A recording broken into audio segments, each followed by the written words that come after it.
Buenos días. Como equipo desarrollaremos el tema de las disoluciones acuosas y su papel dentro de las reacciones químicas.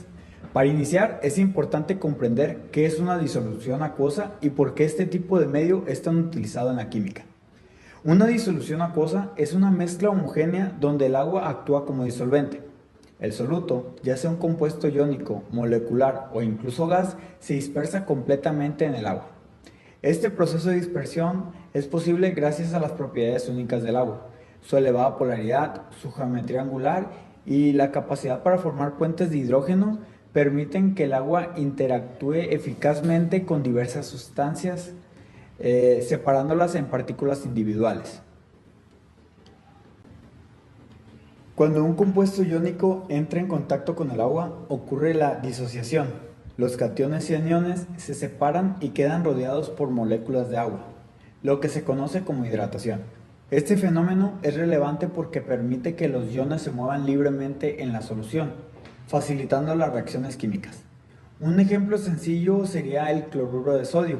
Al disolverse, se separa el sodio y el cloro, que quedan libres para interactuar con otras especies.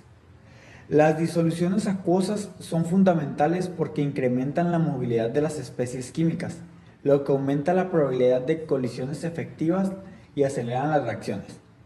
De hecho, la mayoría de procesos químicos en sistemas biológicos, ambientales e industriales ocurren en la fase acuosa.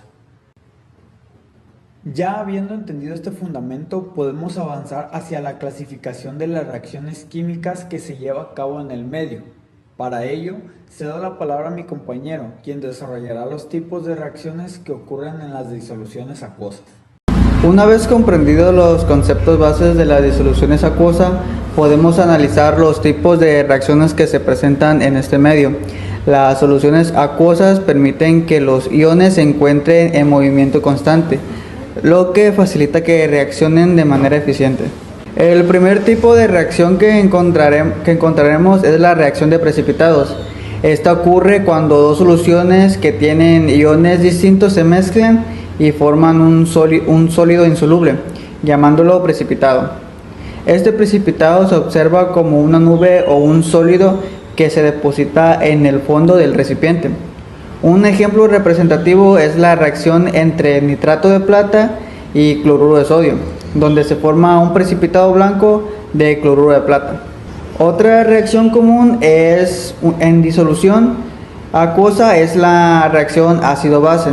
En este proceso, un ácido dona protones y una base lo acepta. En la mayoría de los casos, estas reacciones generan agua y una sal. Un ejemplo clásico es la combinación de ácido clorhídrico con hidróxido de sodio, donde los iones H y OH se combinan para formar agua. También encontraremos las reacciones de formación de gas. Estas se identifican porque generan un gas observable durante las reacciones. Por ejemplo, cuando el carbonato de calcio reacciona con el ácido clorhídrico, se liberan dióxido de carbono en forma de burbuja. Y finalmente están las reacciones de oxidación-reducción, mejor conocidas como reacciones redox. Estas especialmente importantes porque implican la transferencia de electrones entre sustancias. Las reacciones redox están presentes en baterías, corrosión, procesos metabólicos y tratamientos de agua. Para profundizar este último tipo de reacciones, se le da la palabra a mi compañero Caleb, quien explicará cómo identificarlas mediante el uso de números de oxidación. Gracias. Para determinar adecuadamente una reacción de oxidación-reducción, es necesario comprender los conceptos de oxidación, reducción y número de oxidación. La oxidación es la pérdida de electrones, mientras que la reducción es la ganancia de electrones. Ambas ocurren simultáneamente porque los electrones que una especie pierde son los mismos que otra especie recibe. El número de oxidación es una herramienta que nos permite determinar si un elemento ganó o perdió electrones durante una reacción.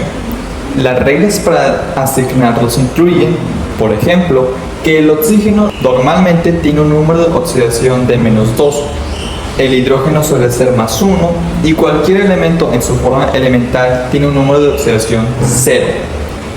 Una vez que asignamos esos valores, podemos observar los cambios. Si el número de oxidación de un elemento aumenta, significa que ese elemento se oxidó. Si disminuye, se redujo. Para ilustrarlo, tomemos la reacción entre magnesio y oxígeno. Para formar óxido de magnesio, el magnesio pasa de 0 a +2, por lo que se oxida. El oxígeno pasa de 0 a -2, lo que indica una reducción. En el contexto de disoluciones acuosas, el agua facilita la separación de iones, lo que permite identificar de manera más evidente qué especies están ganando o perdiendo electrones. Con esta explicación clara, cedo la palabra a mi compañera Carla, quien desarrollará el proceso de balanceo de reacciones redox mediante el método ion-electrón.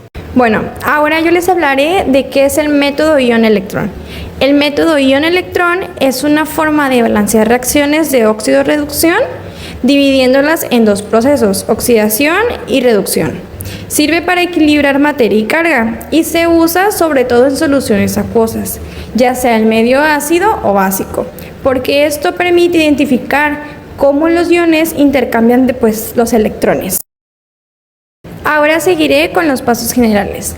Este método se trabaja así. Por ejemplo, primero separo la reacción en dos semirreacciones, una de oxidación y una de reducción. Luego balanceo los elementos que no sean hidrógeno ni oxígeno. Y después ajusto el oxígeno con agua y el hidrógeno con un ion de hidrógeno o ácido, o con un ion hidroxil en básico.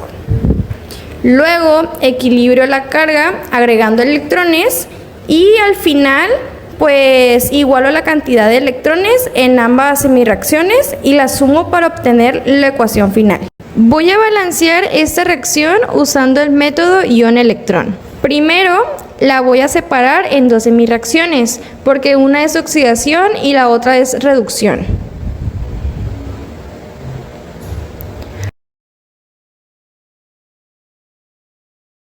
Los elementos principales ya están bien balanceados, así que continúo con los oxígenos.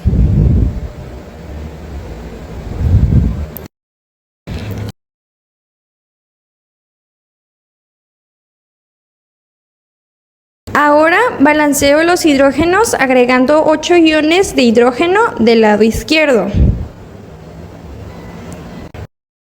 Después ajusto las cargas agregando electrones, porque en la reducción necesito 5 electrones. En la oxidación del hierro solo pierdo un electrón, así que multiplico toda esa semirreacción por 5, pues para igualar los electrones.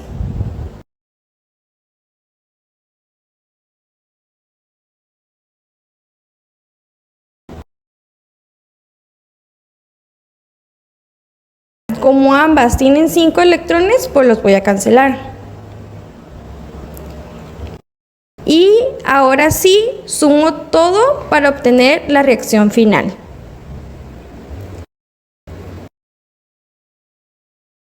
Y así queda completamente balanceada. El método redox es una forma de balancear reacciones de óxido-reducción, identificando qué especie se oxida y cuál se reduce. Sirve para equilibrar materia y carga y se usa sobre todo en reacciones donde hay transferencia de electrones, porque permite ver claramente cómo se intercambian los electrones entre las sustancias. Este método se trabaja así. Primero asigno los números de oxidación y separo la reacción en dos semirreacciones, una de oxidación y otra de reducción. Luego calculo los electrones que se pierden y se ganan. Después igualo los electrones multiplicando semirreacciones si es necesario. Y finalmente sumo las semirreacciones y ajusto la masa y carga, agregando iones hidrógeno y agua si es medio ácido. Voy a balancear esta reacción usando el método redox. Primero la separo en dos semirreacciones, porque una es oxidación y la otra es reducción.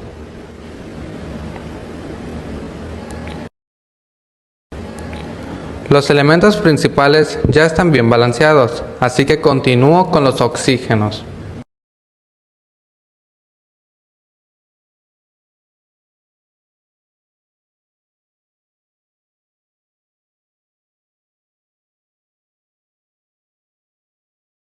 Ahora balanceo los hidrógenos, agregando 6 iones hidrógeno del lado izquierdo.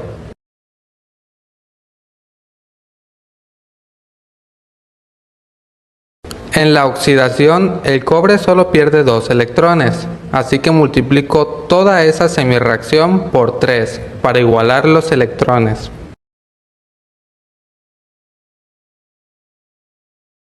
Como ambas tienen 6 electrones, los cancelo. Y ahora sí, sumo todo para obtener la reacción final.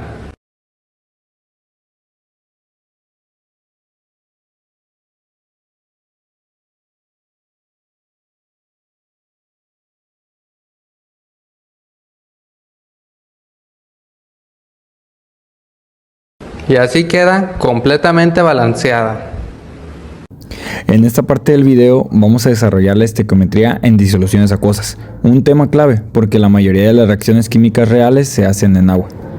Cuando una reacción ocurre en una solución, ya no basta con saber cuántos gramos de cada sustancia tenemos, ahora importa cuánto soluto está realmente disponible por volumen, y esa cantidad se expresa en moles. La idea general es convertir todos los moles, aplicar la proporción de la ecuación balanceada y luego regresar a las unidades que necesitamos. Ahora, para poder trabajar con precisión, el concepto base es la molaridad. La molaridad nos dice cuántos moles de soluto hay por litro de disolución. Esta reacción es fundamental porque muchas veces solo dan volúmenes. Por ejemplo, 25 mililitros de hidróxido de sodio o 10 mililitros de ácido clorhídrico. Si no convertimos esos volúmenes en moles, no podemos comparar lo que realmente va a reaccionar. Y en resumen, el volumen y la molaridad siempre se combinan para obtener moles. Una vez que ya tenemos los moles de cada reactivo, pasamos a analizar la ecuación química balanceada. El balanceo nos da la proporción exacta en la que reaccionan las sustancias. Por ejemplo, si la ecuación dice que se necesitan 2 moles de A por cada mol de B, entonces aunque tengamos mucho B, si no hay suficiente A, la reacción no va a completar lo que podría. En disolución acuosa, esto pasa todo el tiempo, porque las concentraciones no siempre coinciden con lo que pide la ecuación. Y aquí entra en juego el reactivo limitante, que es esencial en este tema. El reactivo limitante es el que determina hasta dónde puede avanzar la reacción porque es el que se consume primero. Cuando identificamos cuál sustancia se acaba antes, podemos calcular cuánto producto va a formarse y cuánta cantidad de los otros reactivos va a sobrar. Después de eso, calculamos el rendimiento teórico, que es la cantidad máxima de productos posible. Eso también nos permite comparar el rendimiento real del experimento, que casi nunca es del 100%. Todo esto tiene aplicaciones directas. Por ejemplo, en reacciones ácido-base, calculamos el volumen de base necesario para neutralizar un ácido. En las titulaciones, usamos una solución con concentración conocida para determinar otra desconocida. En reacciones de precipitación, podemos predecir qué masa de sólido se va a formar. Y en reacciones redox, la estequiometría se combina con el balanceo iónico para saber cuántos electrones se intercambian y cuántos iones reaccionan realmente. Aquí mostramos un primer ejemplo rápido. Tenemos 25 mililitros de ácido clorhídrico en una solución de 0.50 molar y queremos saber cuántos moles de hidróxido de sodio se necesitan para neutralizarlo. Convertiremos el volumen a litros, multiplicaremos por la molaridad y obtendremos los moles del ácido, 0.0125 mol. Como la relación en la ecuación es 1 a 1, esa cantidad de moles es la que se necesita de base. En este ejemplo queremos calcular cuánta masa de carbonato de calcio se forma cuando se mezclan dos soluciones. Calculamos los moles de cada reactivo y vemos que ambos son 0.010 mol, así que no hay límite. Luego multiplicamos por la masa molar de bicarbonato de calcio, que es 100 gramos mol, y el resultado es 1 gramo de precipitado. Este se ve más grande, pero es igual de sencillo: moles, proporción y masa. En este caso, trabajamos con una reacción redox en solución acuosa. Multiplicamos la molaridad por el volumen y obtenemos 0.0015 mol de hierro. Como la proporción es 5 a 1, Dividimos entre 5 y encontramos que se necesitan 0.00030 moles de permanganato. Además, cuando trabajamos con soluciones acuosas, las unidades cambian todo el tiempo. Por eso es tan importante tener una estructura clara, que pues sería convertir volúmenes a moles, aplicar proporciones, identificar el limitante, calcular el producto y regresar a las unidades que pidan. La estequiometría en disoluciones es el puente entre los datos numéricos y lo que realmente ocurre a nivel químico. En conclusión, no se trata solo de hacer operaciones, sino de entender cómo funciona una reacción dentro del agua. Con esto cerramos nuestra explicación.